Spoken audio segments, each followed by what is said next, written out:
ইলেকশনৰ আগত আমি অৰুণোদয় আঁচনি উলিয়ালো কংগ্ৰেছে কি কলে যে অৰুণোদয় আঁচনি মিছা ইলেকশনৰ পিছত বন্ধ হৈ যাব বন্ধ হল নেকি অৰুণোদয় বন্ধ হৈছে নেকি বন্ধটো নহলে 800 টকাৰ অৰুণোদয় 1250 টকা হল এতিয়া মই জি মিটিংতে যাও আই মাতৃ সকলে মোক কয় যে আমাক অৰুণোদয় দিও লাগে না ইয়াত অৰুণোদয় কাৰ কোনে কোনে অৰুণোদয় পোৱা নাই হাত ডাঙকছে এতিয়া নোপোৱা সকলক লাগে না নাই অৰুণোদয় তাৰ মানে আজি আপোনালোকৰ মনত বিশ্বাস হল যে অৰুণোদয় নামৰ আঁচনি আছে আৰু অৰুণোদয় আঁচনিটো বিজেপি চৰকাৰে আৰম্ভ কৰিলে আৰু অৰুণোদয় আঁচনিটো পালে আমি মাহৰ 10 তাৰিখে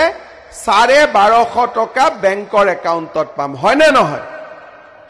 যি সকলে পায় তেওঁলোকেতো পায় যি সকলে নাপায় মনটো বেয়া লাগি থাকে না নাই বেলেগে পালে আমি নাপালো বুলি লাগে না নাই অলপ মন বেয়া লাগে এতিয়া আপোনালোকে চাওক প্ৰথমতে অৰুণোদয় নাই বুলি কংগ্ৰেছে কলে তাৰ পিছত অৰুণোদয় আছে বুলি মানি ললে এতিয়া আমাৰ দায়িত্ব কি হ'ব যে যি সকলে অৰুণোদয় নাপালে তেওঁলোকক আমি কেনেকৈ অৰুণোদয় দিব পাৰো আজি আপোনালোকক মই দুটা কথা খুদিম আমাৰ ৰেশন কাৰ্ড কাৰ কাৰ আছে আপোনালোকে হাত ডাঙক সকলোৰে ঘৰত ৰেশন কাৰ্ড আছে অলপ অলপ কাৰ কাৰ নাই হাত ডাঙক আমাৰ 20-25 গৰাকী নাই বাকিখিনিৰ আছে এতিয়া আপোনালোকে এটা চিন্তা কৰক যাৰ ৰেশন কাৰ্ড নাই আমি ৰেশন কাৰ্ড বনাই দিলো কিন্তু ৰেশন কাৰ্ড থকা সকলোকে যদি আমি একোটা অৰুণোদয় দি দিও কেনেকুৱা হ'ব আপোনালোকে নিজে চিন্তা কৰক ভাল হ'ব নে নাই এতিয়া আমাৰ এই ইলেকশনত আমি এটা আপোনালোকক প্ৰতিশ্ৰুতি দিছো যে যি পৰিয়ালত ৰেশন কাৰ্ড আছে সেই পৰিয়ালতে আমি এটাকৈ অৰুণোদয় আঁচনি দিম তাৰ মানে কি হল যে এতিয়া আৰু আমি চিন্তা কৰিব নালাগে ঘৰত যদি ৰেশন কাৰ্ডখন আছে আমি অৰুণোদয় নিজে নিজে পাই যাম এতিয়া আমি ইয়াত সমীক্ষাও চলাই আছো কোনে কোনে অৰুণোদয় পোৱা নাই কংগ্ৰেছে আকৌ অৰুণোদয় ফৰ্মখিনি ফালি দিয়ে আৰে বাবা নিজেও দিব নোৱাৰ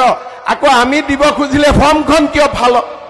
এটোতো ভাল কথা নহয় ভাল কথা নেকি কওকচোন আজি কংগ্ৰেছ দলে নিজে অৰুণোদয় দিব নোৱাৰে আৰু বেলেগে অৰুণোদয় দিলেও বেয়া পায় নিজেও গাখীৰ দিব নোৱাৰে আৰু গাখীৰ দিয়া গৰুটোক লাত মাৰি থাকে হয়নে নহয় নিজে গাখীৰ নুলাই নিজৰ পৰা আকৌ কোনোবা গৰুৱে যদি গাখীৰ দি আছে তাকো লাত মাৰি দিয়ে যে কিয় গাখীৰ দি আছ বুলি আজি আপোনালোকে চিন্তা কৰক এই যে ৰেশন কাৰ্ডখন আমি পালো ৰেশন কাৰ্ডত আমি কি পাওঁ প্ৰথম আমি 5 কেজি বিনামূলীয়া চাউল পাওঁ হয়নে পায় নে নাপায় ৰেশন কাৰ্ড থাকিলে আমি উজ্জ্বলা গেছ পাওঁ উজ্জ্বলা গেছৰ দাম বজাৰতকৈ 300 টকা কম তাৰ পিছত যেতিয়া আমাৰ ৰেশন কাৰ্ডখন থাকে তেতিয়া আমি এখন আয়ুষ্মান ভাৰতৰ কাৰ্ড পাওঁ বেমাৰ হলে আমি চিন্তা কৰিব নালাগে 5 লাখ টকালৈকে আমি বিনামূলীয়া আমি মেডিকেল ট্ৰিটমেন্ট পাব পাৰো এতিয়া মই আপোনালোকক কি কলো যে ৰেশন কাৰ্ডখন থাকিলে আপোনালোকে অৰুণোদয়ও পাব ইয়াৰ লগতে ৰেশন কাৰ্ডখন থাকিলে মই আৰু এটা নতুন আপোনালোকক আঁচনি দিব খুজিছো আপোনালোকে চিন্তা কৰক যে যাৰ ঘৰত ৰেশন কাৰ্ড আছে সেই পৰিয়ালটোৰ এজন মুৰব্বী মানুহ থাকে দেউতাকো হ'ব পাৰে ডাঙৰ লৰাও হ'ব পাৰে যেতিয়া সেই ডাঙৰ লৰা বা দেউতাকজনৰ কিবা এক্সিডেন্ট হল বা বেমাৰ হল পৰিয়ালটোৰ মৃত্যু মুখত পৰিলে পৰিয়ালটোতো অন্ধকাৰ নামি আহিলে যে কি হ'ব কি নহ'ব উপাৰ্জন কৰা মানুহজনে ঢুকাই গ'ল ধাৰো আছিলে ধাৰটো কেনেকে মাৰো আগত চৰকাৰে চিন্তা কৰা নাছিল এতিয়া আমি কি চিন্তা কৰিছো যে ৰেশন কাৰ্ডৰ পৰিয়ালৰ যিজন মুৰব্বী হ'ব সেই মুৰব্বীজনক আমি চৰকাৰী খৰচত বিনামূলীয়াকৈ ইনস্যুৰেন্স কৰি দিওঁ প্ৰিমিয়াম ৰাইজে দিব নালাগে প্ৰিমিয়ামটো চৰকাৰে দিব আৰু মানুহজনৰ যদি মৃত্যু হয় মানুহজনৰ যদি এক্সিডেন্ট হয় চৰকাৰৰ ওচৰত যাব নালাগে ডিসি তাত যাব নালাগে ইনস্যুৰেন্স সাৰ্টিফিকেটখন লৈ গ'লে ইনস্যুৰেন্সৰ টকাটো পৰিয়ালে পাই যাব এতিয়া আগত কোনে চিন্তা কৰিছে এখন ৰেশন কাৰ্ড 5 কেজি চাউল পালো তাৰ মানে ঘৰৰ ডাঙৰ লৰা হ'ল উজলা গেছ পালো দ্বিতীয়টো লৰা হ'ল আয়ুষ্মান ভাৰতৰ কাৰ্ড পালো তৃতীয়টো লৰা হ'ল আমি অৰুণোদয় পালো 4 নম্বৰ জনী ছোৱালী হ'ল আকৌ ইনস্যুৰেন্সও কৰিলো 5 নম্বৰ লৰা হ'ল তাৰ মানে এখন ৰেশন কাৰ্ডত 4টা লৰা এজনী ছোৱালী আমি পাই গলো হে বুলি আকৌ ঘৰত ইমান বাচ্চা জন্ম দি নিদিব আকৌ ঘৰৰ বাচ্চাটো কম হ'ব লাগিব ৰেশন কাৰ্ডৰ বাচ্চাটো আমি বঢ়াই বঢ়াই গৈ থাকিম ঠিক আছে আজি আপোনালোকে চিন্তা কৰক কংগ্ৰেছৰ ইমান দিনৰ চৰকাৰ আছিলে এইবিলাক কথাটো কংগ্ৰেছে চিন্তা কৰিব পৰা নাছিল আজি এইবিলাক কথা কোনে চিন্তা কৰিছে নৰেন্দ্ৰ মোদী কোনে চিন্তা কৰিছে বিজেপি এতিয়া আমি লাখপতি বাইদেউৰ ফৰ্ম দিলো আপোনালোকে পালে নে নাই ফৰ্ম কোনে কোনে ফিল আপ কৰিলে হাত দাঙক সকলোৱে ফৰ্ম ফিল আপ কৰিলে ঠিক আছে এতিয়া কংগ্ৰেছে কি কয় বিজেপিয়ে কেনেকে লাখপতি বনাব আৰে বিজেপিয়ে লাখপতি বনাম বুলি কৈছে যেতিয়া বনাইহে এৰিব এইটো কনফাৰ্ম কংগ্ৰেছে বনাব নোৱাৰে এতিয়া যিসকলে ফৰ্ম ফিল আপ কৰিলে তেওঁলোকৰ বেংক একাউণ্টত কোনবা এদিন পুতুং কৰি 10,000 টকা সোমাই যাব এতিয়া 10,000 টকা হাজবেণ্ডক দি দিম নেকি আকৌ কোনে কোনে গিৰিয়েকক দিব হাত দাঙক কোনে কোনে এই গিৰিয়েকক দিবি হা আচ্ছা এইকাৰণে কৈছো গিৰিয়েক বিলাকে ঘৈণীয়েক বিলাক লাখপতি হলে তাতকৈ শান্তি কি লাগে গিৰিয়েকৰ হয় নে নহয় লাখপতি গিৰিয়েক হোৱাটো সহজ কথা নেকি এতিয়া আপোনালোকে যেতিয়া 10,000 টকা পাব এই 10,000 টকাটো আপোনালোকে ভাল কৰি খৰচ কৰিব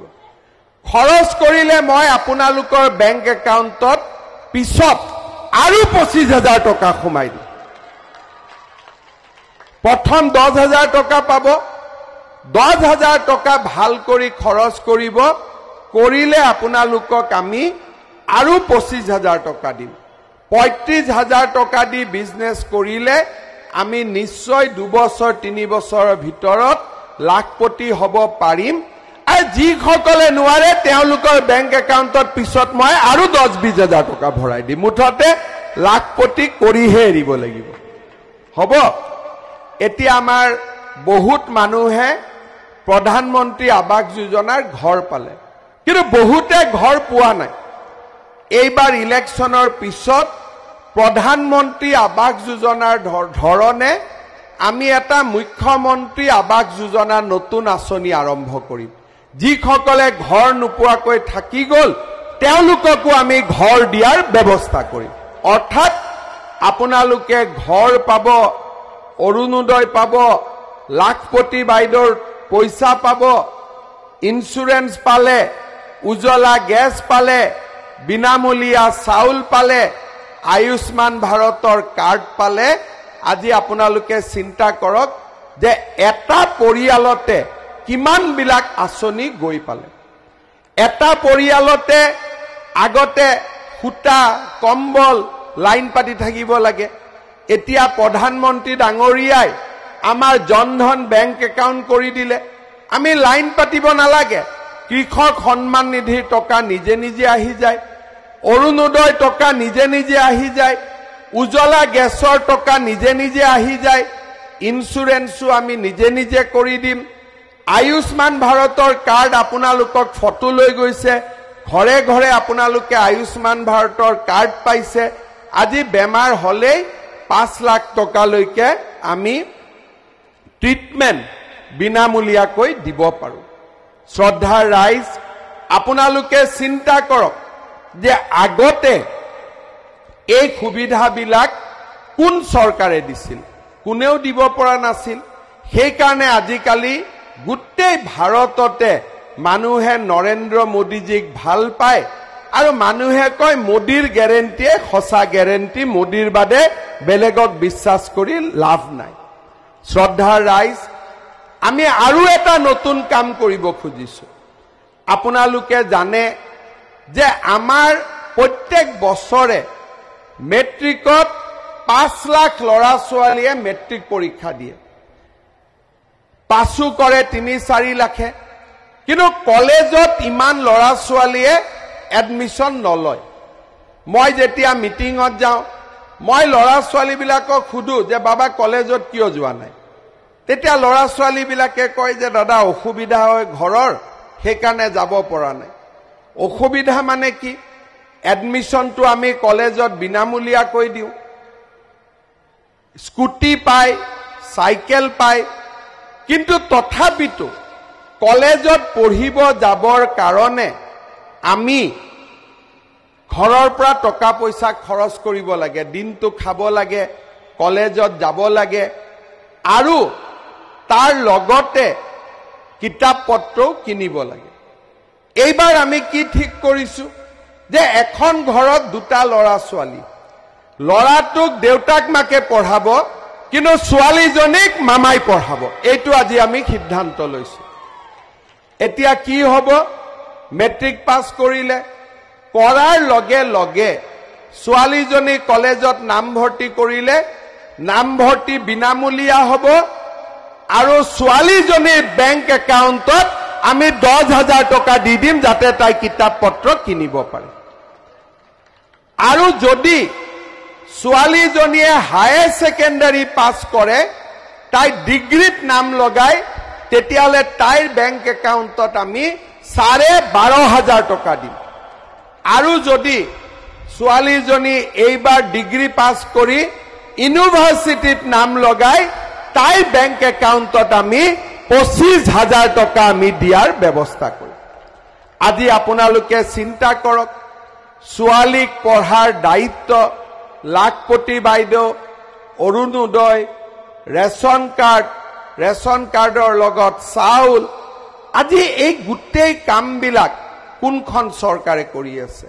বিজেপি চৰকাৰে কৰি আছে আৰু আজি অসমত বিজেপিৰ চৰকাৰ ভাৰতত মোদী ডাঙৰীয়া আকৌ প্ৰধানমন্ত্ৰী হ'ব আৰু আমি সকলোৱে লগ লাগি তিতাবৰৰ উন্নতিৰ কাৰণে আমি কাম কৰিম আমাৰ দুখীয়া আৰু মধ্যবিত্ত সমাজৰ বাবে আমি কাম কৰিম